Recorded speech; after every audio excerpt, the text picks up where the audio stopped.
4 different horror movies but one in common. They're all the best horror movies of 2025.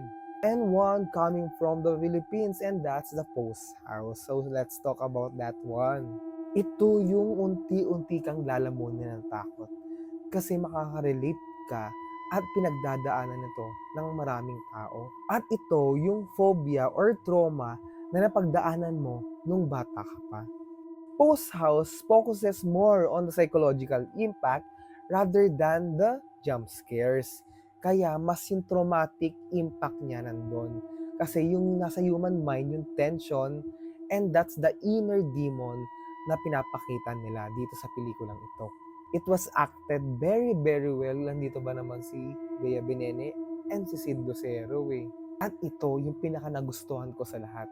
Ito na ata yung pinaka the best na napanooran ko ng cinematography na gawang Pinoy.